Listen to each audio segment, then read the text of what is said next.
Perkenalkan, udah tahu semua ya kalau orang Barito. Saya Vera Yunita, saat ini di lingkungan UPDK Barito. Oke, teman-teman sekalian, kita di sini akan melaksanakan podcast perdana UPDK Barito. Podcast yang perdana ini kita namakan podcast bar karena ini berada di UPDK Barito. Berhubung podcast yang pertama ini akan menampilkan dari pejabat pelaksana lingkungan UPDK Barito, maka kita akan membahas knowledge capturing masalah proper hijau di UPDK Barito.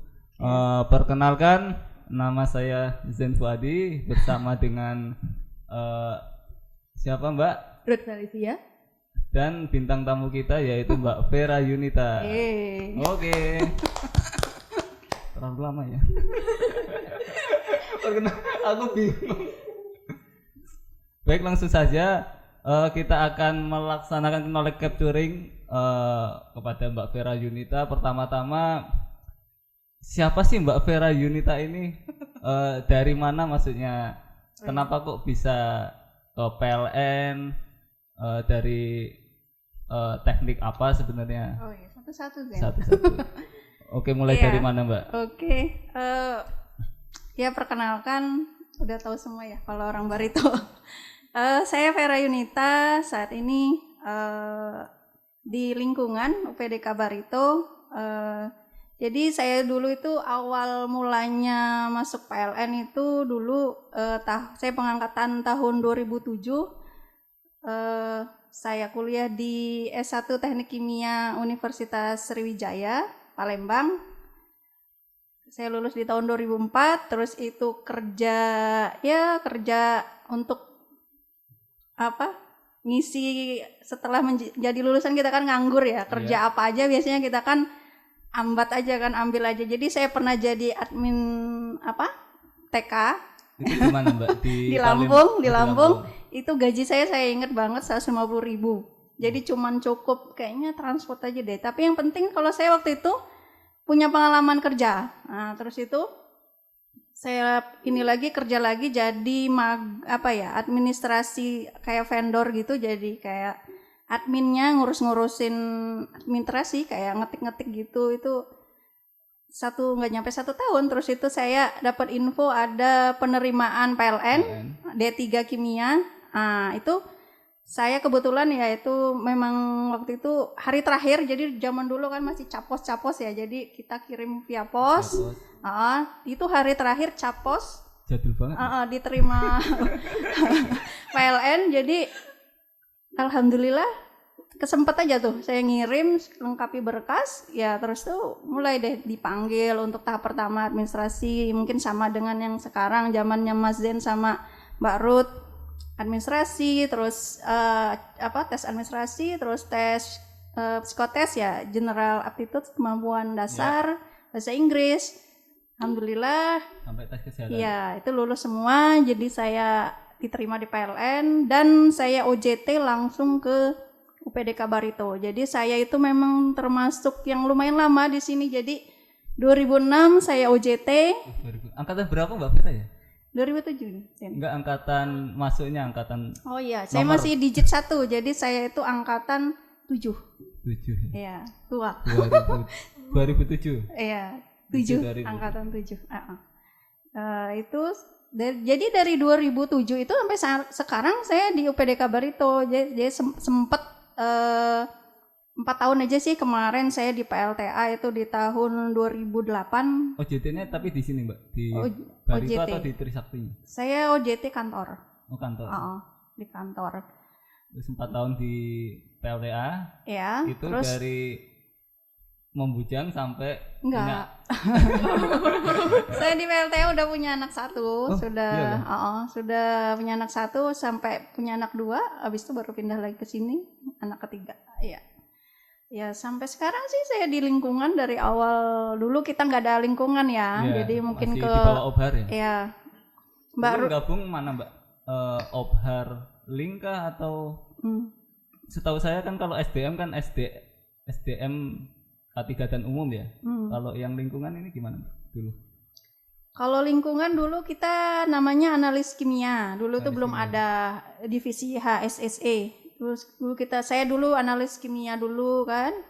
Terus itu baru tuh ada di tahun pas saya di PLTA itu baru ada fungsional lingkungan. Waktu itu saya junior pemeliharaan lingkungan PLTA. Itu yang pas di PLTA yang diurusin apa aja ya? Soalnya saya kesana juga ya agak bingung juga ya yang diurusin. Soalnya langsung ke lapangannya ya nggak ada administrasi segala macam. Zaman dulu PLTA kan memang lingkungannya kan luas, jadi kayak kita dulu itu kalau zaman saya dulu itu lebih ngurusin ke masalah waduk, lingkungan waduk, terus khususnya di sana kan ada penambangan di sana ya, ada penambangan liar. Nah itu sih yang sangat saya ingat karena kita sering keliling ngedatengin tambang-tambang itu beserta dinas-dinas kehutanan. Tambang apa Mbak? Tambang emas. Oh emas. Terus masalah ini juga penghijauan karena kan kita punya kewajiban ngelola yang DMA di bawah 65. 65 apa 64 itu ya. Jadi kita melakukan penghijauan. Nah itu per 3 bulan itu kita datengin lokasi penghijauannya itu, dilihat di data perkembangan pohon gimana, berhasil apa enggak, karena itu kan harus jadi laporan. Itu dulu di PLTA emang jarang ada pohon atau gimana? Yang saya lihat sih sekarang banyak ya. Iya. Udah menyeluruh di sekitar waduk. Banyak. Jadi yang kan di sana kan dikelilingin pegunungan. Kalau pegunungannya itu kan banyak pohonnya. Jadi ada pegunungan yang emang gundul. Itu karena kan dia emang pegunungan batuan atau dia mengandung banyak mineral. Jadi dia nggak terlalu tumbuh pohon. Cuman lebih banyak yang pegunungan yang banyak pohonnya karena kan di situ kan ini juga ya wewenangnya Tahura kan. Tahura itu ikut menanam tapi dia di level DMA di atas 64. Nah, di bawahnya itu kewajiban kita ngelola itu segala macam ya. Kayak ya perumahan warga kan banyak yang istilahnya di dalam tanggung jawab kita juga. Itu gimana mengelolanya, Mbak? Perumahan warga? Ya warga-warga di sana kan bangun rumah, nanti kan menghasilkan sampah-sampah, limbah-limbah juga, Mbak. Atau bikin keramba-keramba juga kan nanti jatuhnya di sedimentasi air waduknya kan nanti jadi tinggi. Iya. Sama eceng gondok ya buat masalah di sana. Jadi yang masuk di matriks izin. Satu izin. Banyak ya kan pertanyaan. Ya, langsung aja, Mbak. Kalau yang ke warga itu kan emang nggak bisa sih karena itu masalah klasik pembangkit sih. Jadi kayak harusnya di sekitar pembangkit itu nggak ada warga, cuman di PLTA itu ya udah khususnya yang di pelabuhan itu kan Zen lihat sendiri kan itu banyak banget istilahnya harusnya nggak ada warga di sana. Cuman ada aktivitas lah, tapi warga kan datang. Ya caranya ya persuasif sih, jadi ya orang kita dari PLN ya jaga hubungan aja sama mereka sambil sering disosialisasikan karena di situ pemukimannya udah deket ini kan emergency spillway kan waktu itu. Kemarin kan kita sempat ngadain CSR juga ya masalah bak sampah apung buat mereka biar nggak buang sampah di waduknya kan langsung. Yang masalah eceng gondok tadi sama sedimentasi yang keramba gimana, Mbak? Itu kalau eceng gondok itu kan rutin juga ya kalau kita dari lingkungan itu kita rutin pemeliharaan kan kayak eceng gondoknya tuh kita ambilin yang di daerah di desa-desa yang lumayan parah kalau nggak salah sih, kalau seingat saya itu di Paau, desa Paau itu ya sama Kalaan kalau nggak salah. Nah itu di 2 tempat itu yang parah itu yang rutin, nggak rutin juga kejadian karena terkait anggaran kan, kalau anggarannya cukup itu dilakukan. Kalau yang keramba tadi Mbak gimana ya? Keramba sampai saat ini sih PR buat kita ya masih karena keramba itu kan tapi sudah kemarin sih saya tahu perkembangannya itu kemarin sudah ada pertemuan lanjutan kan antara PLN sama itu untuk menggeser keramba jangan terlalu dekat ke dam. Nah itu kan udah digeser, itu yang terakhir dulu. Yang ini kayaknya masih ini deh sesuai dengan jarak aman kita kayaknya. Sampai ada yang bikin rumah makan di sana kan kemarin yang viral di Instagram. Ya nanti kita bertahap lah untuk persuasif ke warga. Setelah dari PLTA itu Mbak Vera tahun 4 tahun ya, habis itu kemana Mbak? Langsung ke sektornya ya? Langsung ke sektor, saya ditarik lagi ke sektor tahun 2012. Ditarik ke sektor, langsung di bawah Ophar. Dulu kan lingkungan masih di bawah Ophar itu, jadi saya di lingkungan dan K2. Dulu lingkup kerjanya sektor Barito sampai Banua 5 ya, dari semua unit. Sekarang kan tambahan sampai Banua 5 udah enggak. Tambahannya sekarang ruang lingkup UPTK Barito ini sampai mana Mbak?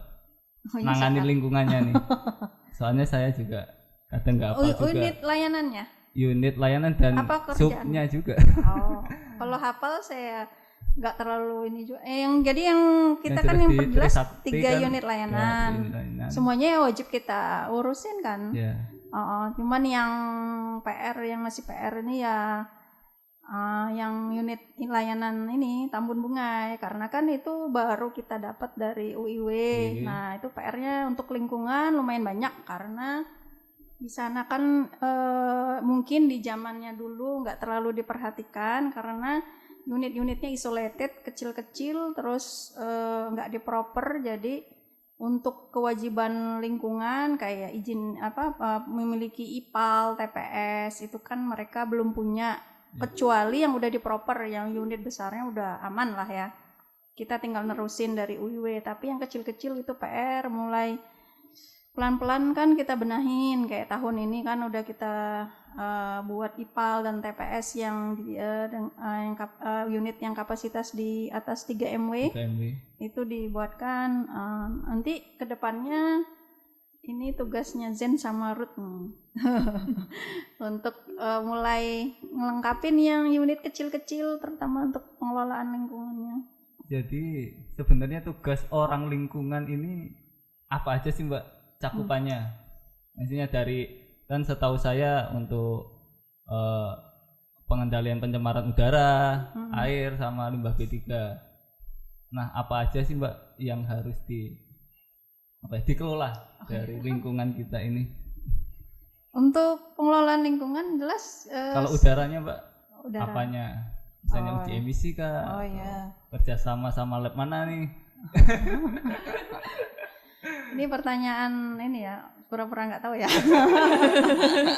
Ya biar teman-teman yang orang di luar lingkungan atau mau mencoba di lingkungan, mau membantu orang lingkungan ya dipersilahkan. Jelas ya kalau di lingkungan ya standar kerja kita jelas peraturan kan. Karena kan semua ada peraturannya. Ya satu-satu sih mungkin kalau dari udara untuk emisi jelas kita wajib ngukur emisi. Itu per 6 bulan. Ini tergantung izin lingkungan. Juga, ya. Itu per 6 bulan. Terus udara ambiennya kita ukur juga, kita pantau. Sama kebisingannya juga kebisingan, ya. Masuk ke situ kebisingan dan turunan-turunannya lah. Yang jelas itu harus rutin kita ukur. Ya. Kalau kebauan ini tergantung izin kita ya, kalau nggak wajib nggak usah ya. Tergantung ya, dan matriksnya ya, matriks dokumen lingkungan. Terus kerjasama sama lab mana nih Mbak? Terus ya ketentuan cerobong sendiri atau seperti apa? Terus ada titik penaatan ya, kali aja teman-teman yang lain pengen belajar Mbak masalah ujian ini. Ya. Ini ujian. Ya ini sertifikasi lingkungan juga untuk PPU. Untuk penanggung jawab.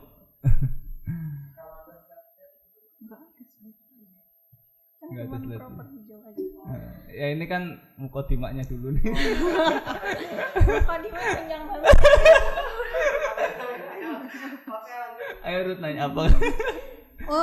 Untuk udara ya, kalau lab ya jelas harus terakreditasi, sama dia harus sudah disertifikasi, akreditasi kan sertifikasi oleh kan, terus dapat penunjukan juga dari KLHK, surat rekomendasi dari KLHK. Terus yang kalau untuk cerobong persyarat teknisnya harus diameter cerobongnya diatur ya 2D8D. 2D8D.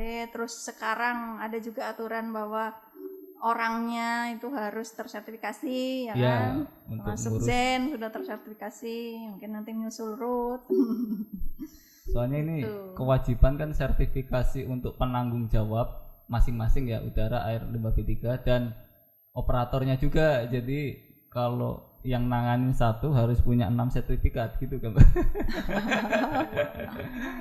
Ya dibagi sharing sama UPDK bisa, nggak harus orang unitnya.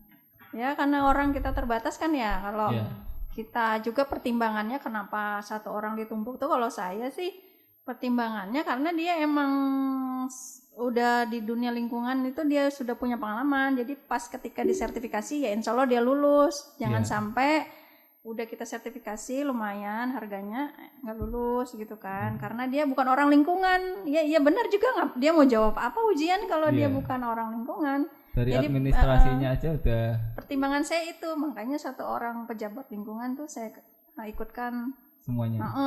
Kemarin tuh pertimbangannya gitu. Oke Mbak, kita lanjut ke pengelolaan untuk airnya. Harus apa nih yang kewajiban kita untuk pengelolaan air, pencemaran air? Silakan Mbak. Air, kalau air mungkin kan punya IPAL kah? Izin-izin apa? Kalau limbah cair kan kita ada dua kewajibannya. Limbah cair dari si outlet dari proses produksi sendiri dari pembangkit. Yang kedua dari domestik kita kan, limbah cair domestik. Nah, dua itu wajib kita kelola. Nah, cara ngelolanya itu kita mengelolanya kita buat ini instalasi pengelolaannya limbah cair dan limbah domestik. Jadi untuk proses pengolahannya kita nggak diatur dalam peraturan. Jadi kita istilahnya dibebaskan dengan proses pengelolaan apa. Yang penting nanti air keluarannya, outletnya itu dibawa baku mutu. Nah itu. Jadi saat ini kalau kita sendiri untuk limbah cair kita punya IPAL kan. Karena kan limbah cair kita itu yang komponen terbesarnya ya bekas oli, bekas bahan bakar, air. Jadi dengan IPAL dengan itu sudah cukup. Dan terus kita tambah juga, kita punya untuk Trisakti contohnya dia punya portable oil trap kan, yang untuk tambahannya itu sudah cukup selama ini sih. Dan di unit PLTD tersebar misalnya di Tambun Bunga juga lagi proses juga ya? Sudah. Yang unit proper kayak Mbak Amang dan Kayan dia udah punya POT, karena kemarin si Kahayan itu dikirim dari Mbak Amang yang tidak terpakai karena POT-nya punya 2 kan. Nah itu dikirim, nah itu punya POT. Kalau yang untuk Kota Baru ini Mbak statusnya seperti apa ya? Mau diproper lagi dan unitnya katanya sudah mau dipindah-pindah juga ya? Kalau Kota Baru ini kan ada info mau off ya, karena udah grid kan. Grid. Mesin sebagian sudah direlokasi juga, jadi ya. Tapi masih masuk daftar list proper ya? Untuk tahun ini kita masih. Untuk tahun depan bisa diusulkan keluar dari proper, bisa. Nanti kita nyuratin ke WKL bahwa Kota Baru karena kondisinya akan udah nggak operasi kan, standby. Mesinnya juga sudah dipindah-pindah juga. Bisa kita usulkan untuk keluar dari itu daftar proper. Jadi yang di proper nanti ada 3 aja atau gimana nih? Iya. Kalau yang kemarin sama Kota Baru 4, jadi listnya udah keluar kan Mbak? 4 ya, 4 itu kan udah final kan, udah kita tinggal nunggu nilai.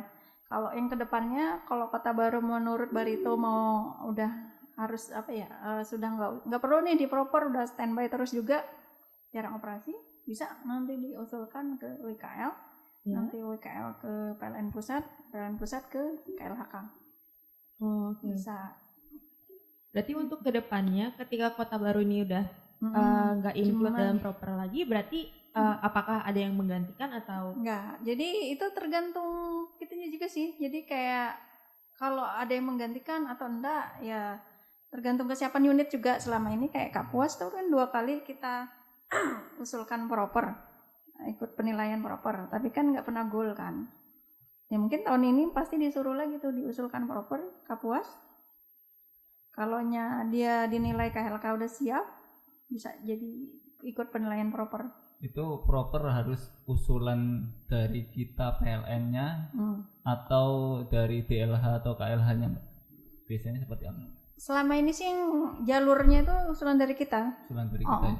Sama kesiapan dari DLH setempat mau dampingi atau gimana? Nah, ya mungkin itu ada penilaian juga dari KLK ke DLH-nya.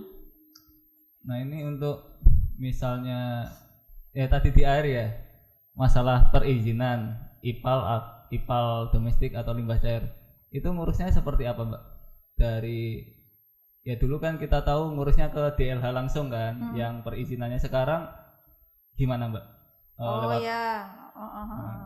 Sekarang apa ada kan aja sih pihak-pihak? ada dinas penanaman modal dan perizinan satu pintu. Nah ya, jadi kita itu kan sekarang udah ada yang peraturan tentang OSS itu ya. Jadi online single submission ya.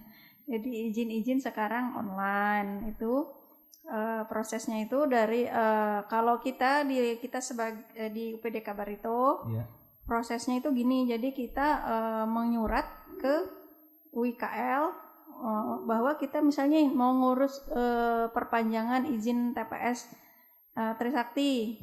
Nah, kita ke UIKL, nanti UIKL meneruskan ke divisi HSSE PLN Pusat. Nah, nanti PLN Pusat divisi HSSE meneruskan ke divisi PPT yang divisi perizinan kantor pusat.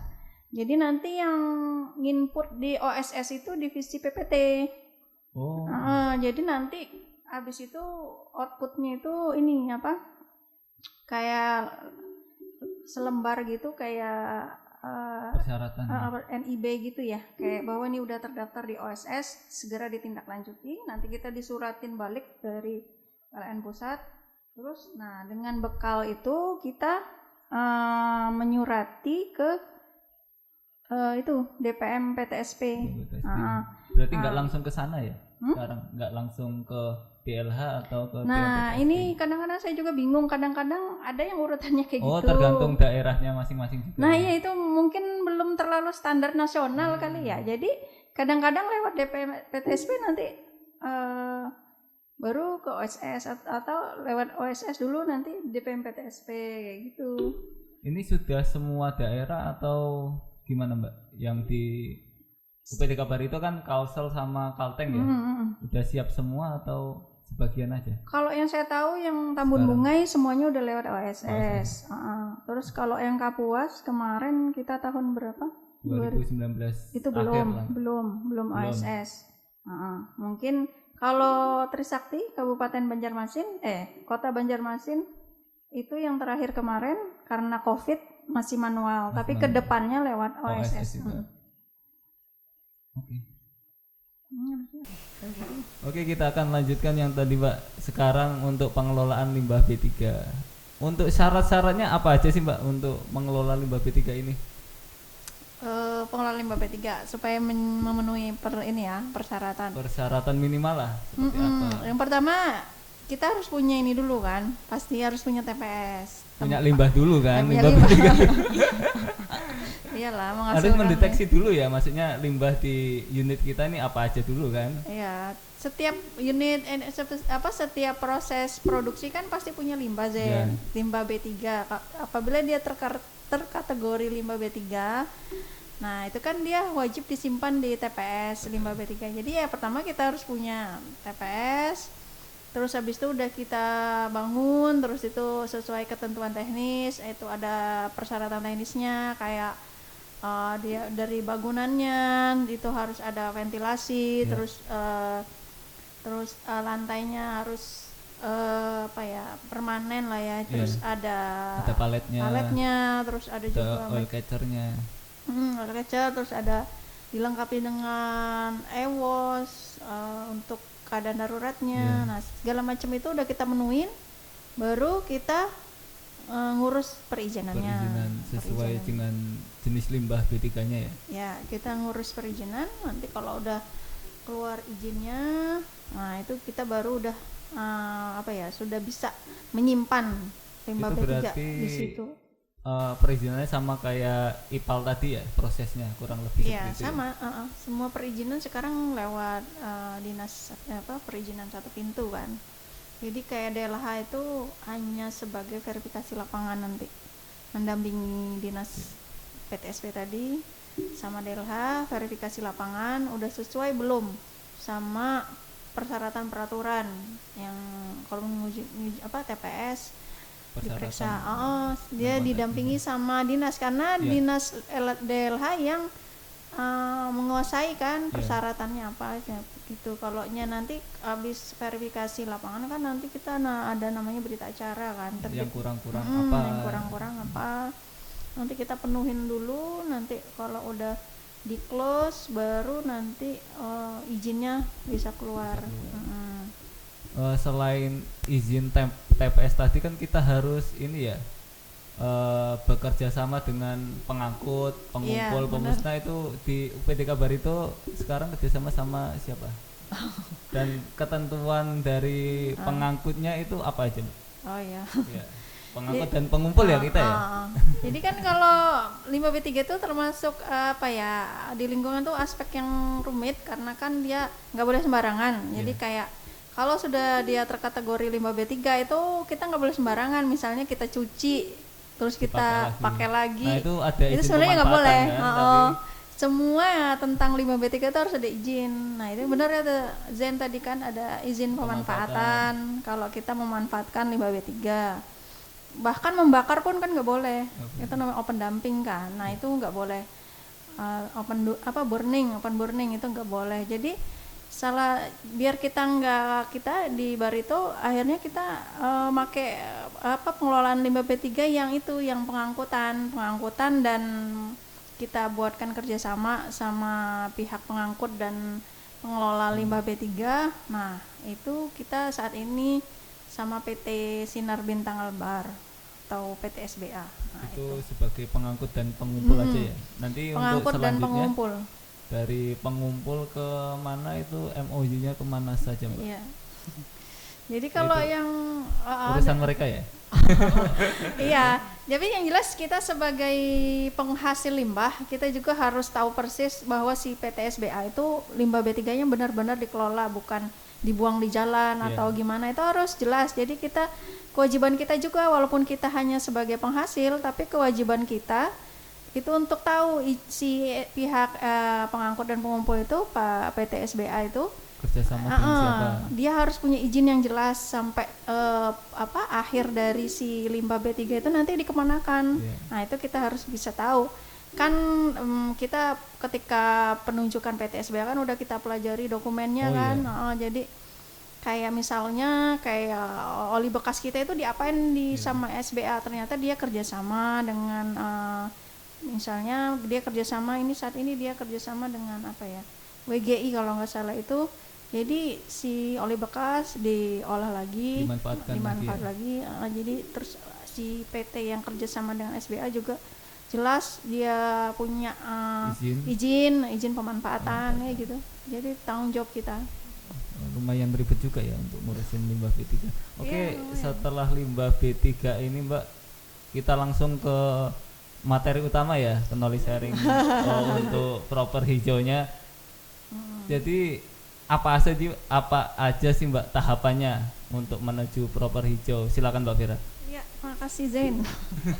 Sekaligus presentasi ya. Jadi kan selama ini kita untuk keempat unit kita itu udah unit PLTD itu udah dapat proper biru. Jadi yang udah kita jelaskan tadi kan, dia udah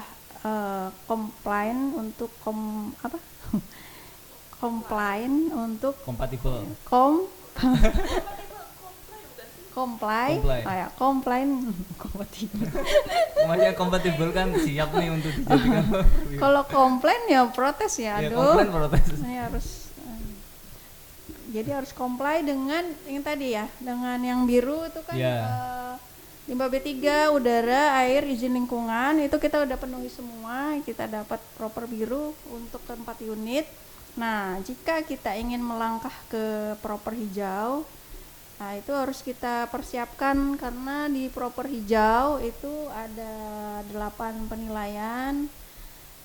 Yang pertama sistem manajemen lingkungan, kemudian efisiensi energi, penurunan emisi, efisiensi air, pengurangan dan pemanfaatan limbah B3, kemudian 3R limbah padat, karena keragaman hayati dan pengembangan masyarakat. Jadi selama ini sih kemarin kalau di tahun 2019 sebenarnya dari PLN pusat itu sudah kita itu kayak udah dilatih melalui maturity level.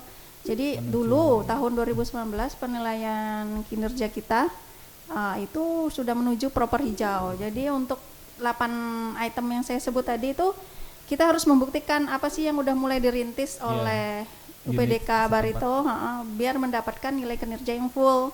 Kemarin kita coba mengangkat hal-hal yang sederhana tapi sebenarnya itu bisa masuk di kategori penilaian ini. Zen ini tahu juga karena kan pejabat lingkungan di Trisakti. Dulu di PLTA Mbak masih. Oh iya dulu PLTA ya. Yang ngurusin efisiensi air, PLTA.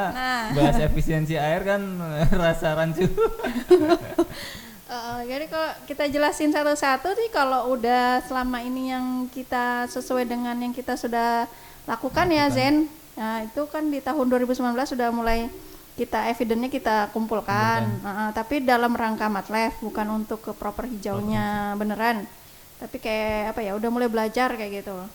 Yang pertama kalau sistem manajemen lingkungan ISO 14001 ya. Itu kan kita udah lama kan terset up jadi ya sudah paham lah ya kalau sistem manajemen lingkungan tuh gimana sih biar kita terus mendapat sertifikat sistem manajemen lingkungan. Nah itu salah satu penilaian di proper hijau. Kalau Barito sih udah dari tahun berapa dari saya mulai gabung di sini 2000 jadi di Barito itu 2007 sudah set up. Rut. Udah lama Rut. Jadi Barito ini di Kalselteng khususnya itu termasuk yang senior lah untuk sistem manajemen. Harusnya udah settle kita ya. Pas saya masuk sih 2013 itu yang set up SMP Mbak. SMP, bareng Pak Hudi, Mbak Vera juga sih sama David. Itu aja, mengikuti aja. Oke Mbak Lanjut kalau untuk efisiensi energi kita kemarin ngambil ini yang contohnya ini mengganti lampu dengan lampu LED ya kan? Hemat energi ya. Yang hemat energi. Dengan apa ya asumsi kita hitung tuh. Dengan lampu yang sekarang yang dulu sebelum kita ganti dengan hemat energi itu berapa kWh yang kita hemat. Karena kan dengan misalnya yang kan kalau hemat energi kan prinsipnya kWh-nya apa sih wattnya rendah tapi terangnya sama ya kan, misalnya yang 40 watt sama berapa watt Jen? Kalau hemat energi 12 watt udah terang ya, sih. Itu kan, nah itu bisa dihitung penghematan energinya dari situ. Terus kalau di PLTA kemarin kalau nggak salah ini ya, apa kan dia banyak lampu jalan tuh. Nah itu gimana caranya ketika otomatisnya? Jadi pas udah terang mati. Gitu, jangan sampai terang-terang nyala. Nah itu kan lumayan. Sekalian ganti lampu jalannya sih Mbak, udah banyak yang mati. Hemat energi ya itu sih kalau untuk lingkungan kantor. Kalau untuk lingkungan pembangkitnya mungkin lebih luas jatuhnya. Contohnya? Nggak tahu ya kalau untuk penggantian PS jadi kWh di itu beban aja sih, beda di bebannya aja.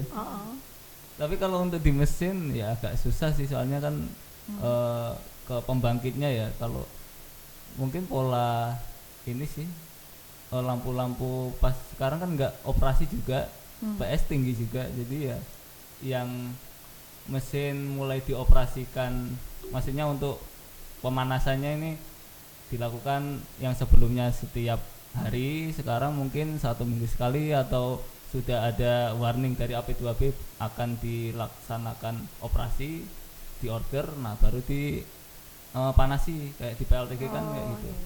Tuh, Mungkin lumayan seperti itu sih, Mbak. konsumsi bahan bakarnya. Ya dulu PLTG kan untuk apa namanya, apa Mas? Enggak kan biar aku cut. Yang tiap sore itu nah lupa aku.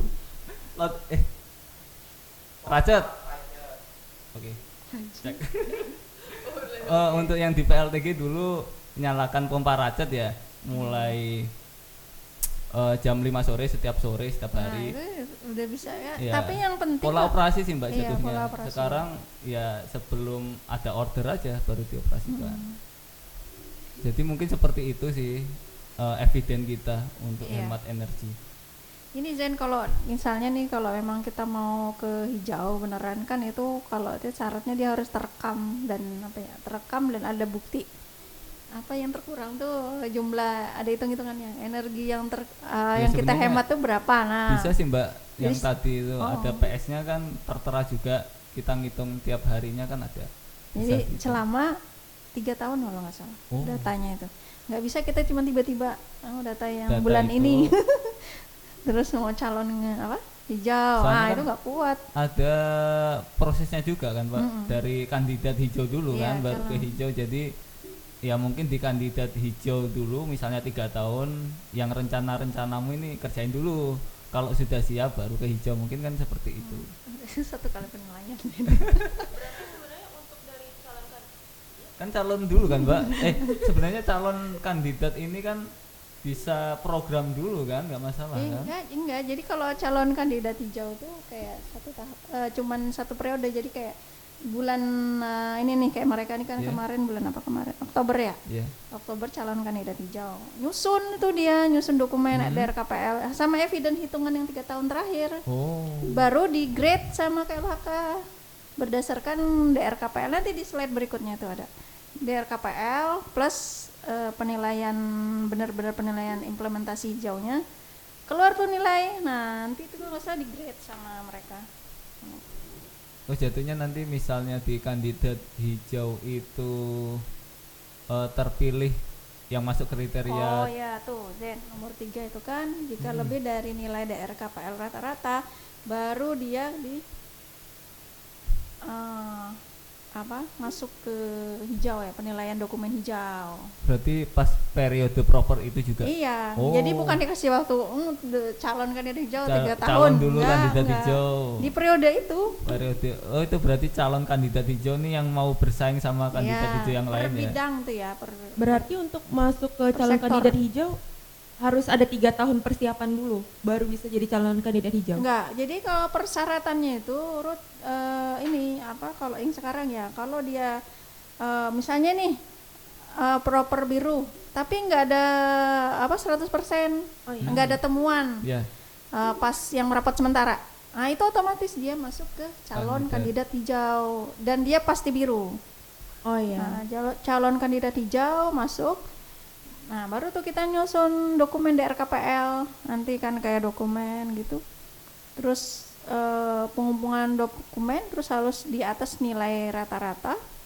Baru bisa ke hijau. Hijau pun kayaknya penilaian dokumen hijau plus nilai lebih 25% sampai terbaik sektor penilaian. Jadi kayak ada di peringkat juga kita per sektor. Misalnya kan kita PLN berarti energi PEM ya. Energi dan migas kan kelompok kita tuh. Oh ada jatahnya sendiri Iya, ya. per sektor nggak dicampur. Jadi proper hijau nih siapa aja nih yang di kandidatnya dulu baru diseleksi lolos baru masuk. Emang ada jatahnya ya berapa yang mendapatkan proper hijau sama emas ya? Ya, sepertinya gitu ya. Seperti Jadi kita Oke, kembali lagi ke yang sebelumnya Mbak. kita belum sampai tahap belum. itu sih. Ke efisiensi air. Efisiensi. Efisiensi air. Contohnya di PLTA kemarin. PLTA efisiensi air ya jatuhnya yang ini ya, saya kemarin yang otomatisasi sih dari air PDAM atau air waduk lah yang kita gunakan sehari-hari. Jadi nggak bukan untuk proses produksi. limpas ya. Ya. Bisa itu kan kita dari hal-hal yang kecil kan. Ya. Kalau kita kemarin yang di sini yang di kantor Barito kan itu Zen. Yang ya, keran air. Keran. Otomatis Jadi pakai keran sensor. ya? Itu terus kemarin rencananya kita mau mengecilkan keran wudhu. Jadi orang kalau wudhu jangan, walaupun dia buka full tapi cucurannya tetap nggak terlalu besar lah gitu kan kemarin. Sama keran itu yang sensor. Ada lagi mungkin Ruth bisa contohin Ruth. Mungkin kalau orang baru kan melihat oh ini kurang nih, ini kurang, biasanya kan kayak gitu. Orang baru. Oke, lanjut Mbak, yang pengurangan dan pemanfaatan limbah B3. Ini kan harus, kalau pemanfaatan kan harus ada izin ya. Iya, itu maksudnya kalau pemanfaatan tuh banyak juga sih sebenarnya kita kalau kan. Kalau pengurangan bisa sih Mbak, kalau untuk PLTD sendiri kemarin kan yang limbah overflow yang biasanya dari mesin bahan bakarnya kan langsung biasanya merembes ke bawah kan Mbak, ke drain pit, nanti dipompakan ke IPAL. Nah kemarin sama dari Mas Satrionya, dari Pak Kasranya nyuruh Mas Satrio, terus dibantu sama Ridwan OJT buat ngasih selang di yang bocor-bocor itu. Jadi dilihat dulu bocornya di mana-mana aja sih, dari bahan bakar sama oli sih. Jadi nggak langsung ke jadi yang bocor itu langsung dikasih selang di sana.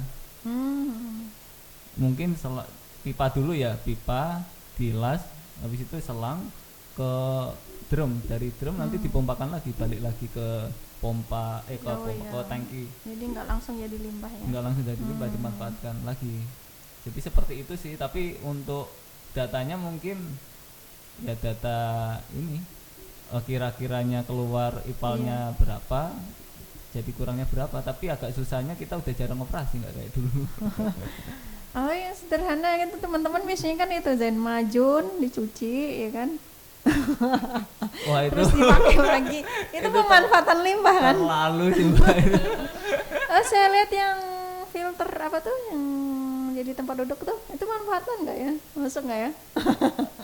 Kan sebenarnya semua pemanfaatan limbah BT kan harus berizin. Nah itu makanya kita nggak berani nge-expose kan, karena harus ada izin. Padahal itu kita manfaatin juga kan. Pemanfaatan sebenarnya banyak kita. Banyak aja yang bisa kita manfaatkan dari limbah B3 ini, tapi ya kembali lagi ke izinnya itu, ngurus izin pemanfaatan kan susah Mbak. Iya. Harus KLHK kan? Iya, enggak DLH provinsi atau kabupaten. Oke lanjut Mbak ke 3R limbah padat. Nah ini kalau 3R limbah padat nih, ini Ruth nih kemarin udah nerapin kompos. Mbak Ruth kompos untuk jelasin komposnya. Kompos kan termasuk 3R limbah padat domestik ya. Ruth agak ke kamera, ini kita lagi podcast, bukan dengerin aku ngobrol sama Mbak Vera. Ayo silakan Mbak Ruth. Ya serius. Jelasin main-main. Komposnya ini komposnya maksudnya sampah organik di UPDK Barito ini seberapa banyak sih perharinya, dan dijadiin kompos ini worth it gak? Nah seperti itu. Iya jelasin aja. Ya seperti kamu jelasin pas PA-mu kemarin. Iya. Sampai potensi sampahnya berapa? Potensi sampahnya berapa? Oke. Jadi Ya bebas aja mau lihat kemana kamu. Lihat Zen kah? Mau gini. jadi sebenarnya waktu Udah. Masa belum? Nah, iya. Oke. Mati Maaf sih. teman-teman, ini kesalahan teknis. Ayo. Silakan. Ya, jadi kemarin waktu mengamati pengangkutan sampahnya, sampah di UPDK Barito ini untuk sampah tamannya itu 84 kg per hari kerja. 84 kilo. Itu cuma Sampah taman aja. Sampah taman ya, enggak Iya. termasuk makanan ya. Enggak, karena kan kalau sampah makanan kan enggak banyak di sini. Gitu. Nah, Sampah daun. terus sampah daunnya itu 84 kilo. Terus setelah dihitung-hitung biaya untuk fasilitas dan segala macamnya itu yang berpotensi itu cuma 21 kg sampah aja per harinya. Betul. Ya. Tapi ya lumayan ya untuk 3R-nya. Iya. Selain itu kan ada yang mau ditambahkan Mbak? Iya, kamu tanya aja dulu. Enggak, selain Jangan rebutan. kompos tadi kan Iya. ada bank sampah juga. Oh iya, Nah, benar-benar. Salah satunya kan 3R ya. Iya. Reuse sama recycle. Reuse, Reduce, reduce, recycle, dan kita dapat duit juga di sana. Reuse Iya. dan recycle kan, jadi yang sampah kita yang domestik itu Mm-mm. nah di recycle sama pihak yang pengelola sampah kita, Pengelola. pemanfaat sampah kita. Jadi kayak produk-produk bisa, atau kayak kalau plastik itu dijadikan butiran plastik lagi kan, Iya. jadi bahan baku apa. Jadi itu recycle. Jadi bank sampah emang benar itu 3R. Dan di Barito Limbah kan padat. sudah punya ya. Apa Iya. namanya, Mbak? Bank sampah Barito.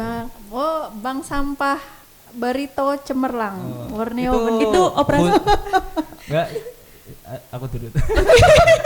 Itu apa namanya, pelanggannya ini atau nasabahnya ini khusus internal atau eksternal bisa juga, Mbak? Dua-duanya boleh. Dan Kita kan eksternalnya mungkin agak jauh, bisa nggak?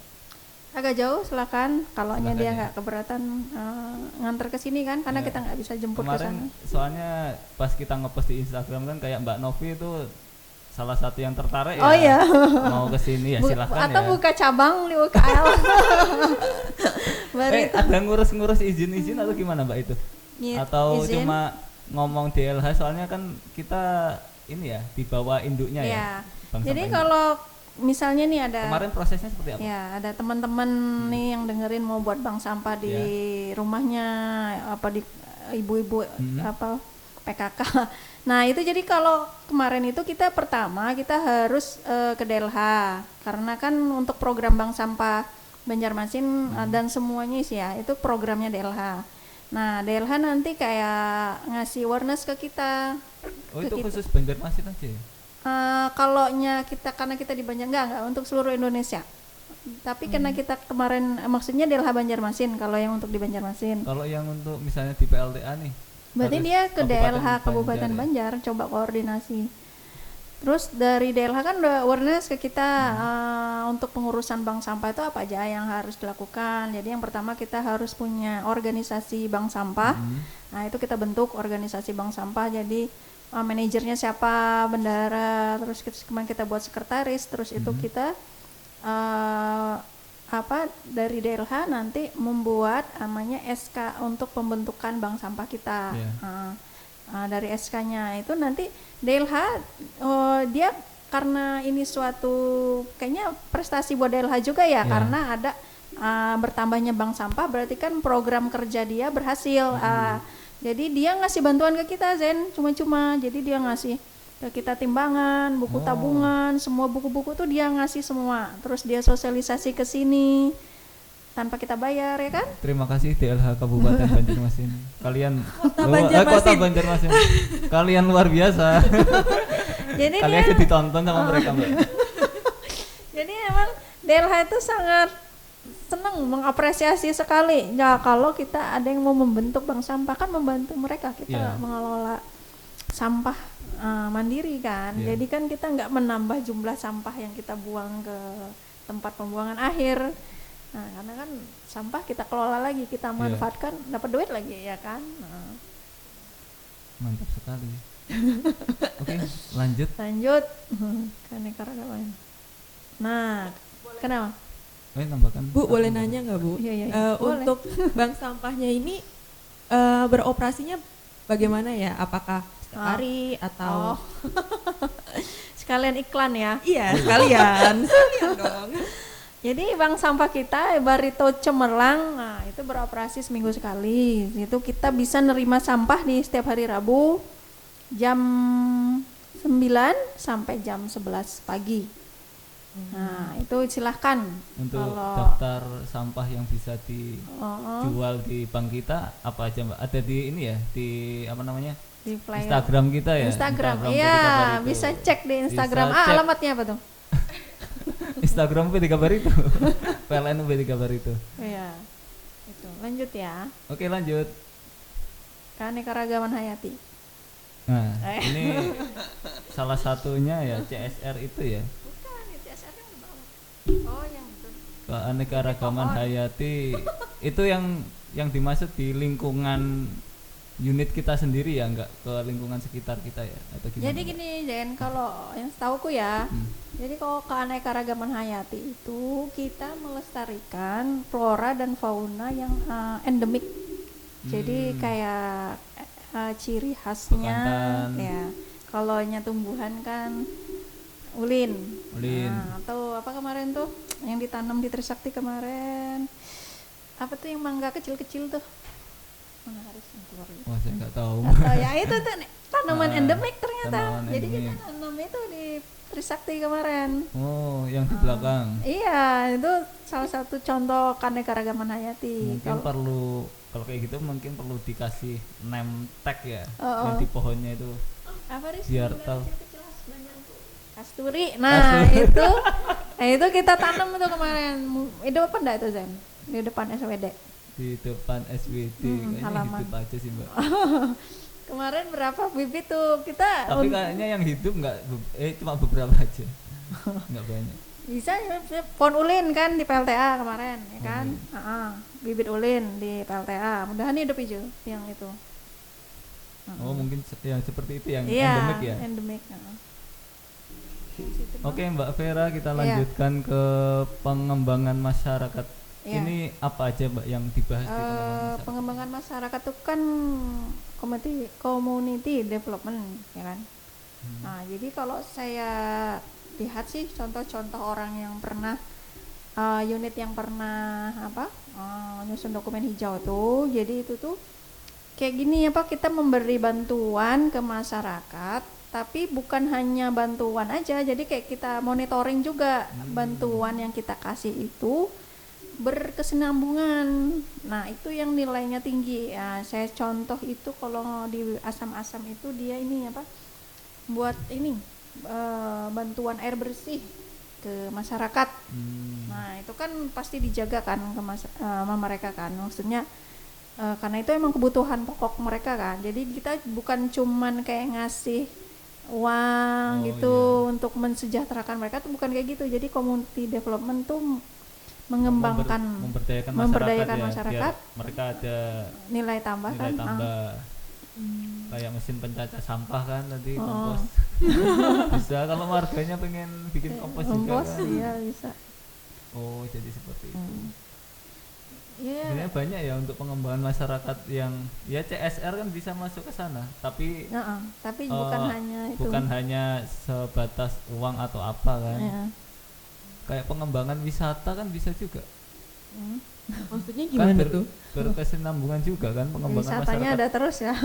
Wisatanya kan ada terus, kayak Matang Keladan kan bisa. Tapi ini harus jadi harus di lingkaran pertamanya jarak 1 kilo ya. Ring 1 ya. Ring 1. Oke, jadi untuk proper hijau mungkin sudah semua ya nilai yang kita bahas. Sudah Atau kita bahas itu. Jadi kalau nanti setelah itu misalnya kita udah ngirim semua, nanti diseleksi lagi ya sama orang KLHK-nya. ya dinilai Dinilai kayak ya. jadi emang prosesnya lumayan. Kalau yang kita tahu kan sama-sama panjang. tahu kayak PLTD Kota Baru dulu di bawah UIW kan sama-sama kita juga Barito kan. Dia sampai 4 kali kalau nggak salah. 4 kali sampai belum juga mendapatkan proper hijaunya. Oh, 4 kali ngajuin kandidat. Iya, kalau nggak salah 3 atau 4 kali itu. Terus kalau Asam-Asam sama 3 sampai 4 kali. Gitu emang butuh usaha yang luar biasa dari kita, sama dari segi waktu anggaran sama ya itu juga anggaran sih jelas, karena kan hijau lumayan sih biasanya anggaran itu intens juga ya sama pihak-pihak yang terkait ya, kayak DLH terus. Yang jelas sih yang saya tahu ya Zen, biayanya tuh mahal di konsultan. Jadi kayak ada konsultannya juga ya kalau mau konsultan untuk nyusun DR kan itu harus berstrategi kan supaya dapat poin-poinnya itu. Orang Mau nanya Bu, berarti kalau dengan usaha yang sebesar itu, keuntungan mendapatkan proper hijau itu apa ya? keuntungannya ini apa? nama besar. Nama perusahaan. perusahaan. Iya. Kalau untuk swasta mungkin sangat ini ya berpengaruh penting sih buat Biasanya pinjaman ya. pinjaman. Kan minimal proper biru kalau nggak salah Kalau PLN orang luar mungkin negeri pinjam. orang luar negeri kan ngelihat mereka mengutamakan lingkungan kan. Oh Iya, iya. pinjaman bisa, terus nilai produk jual mereka mungkin lebih tinggi di situ sih. Iya, lebih ke situ. Soalnya kayak suatu produk punya contohnya ISO kan, ISO 14001 kayak ISO. atau apa, pasti lebih mahal daripada yang enggak ada sertifikatnya sama sekali. Atau sertifikat halal kan. Listrik halal. Listrik halal. Oke. Mungkin sudah selesai ya podcast kita, podcast dari pengenalan siapa itu Mbak Vera sampai membahas tentang kriteria mendapatkan proper hijau. Oke, mungkin sekian ya Mbak dari kami. Terima kasih. Oke. Billahi taufiq wal hidayah, waridho wal inayah. Wassalamualaikum warahmatullahi wabarakatuh. Terima kasih telah menonton kita.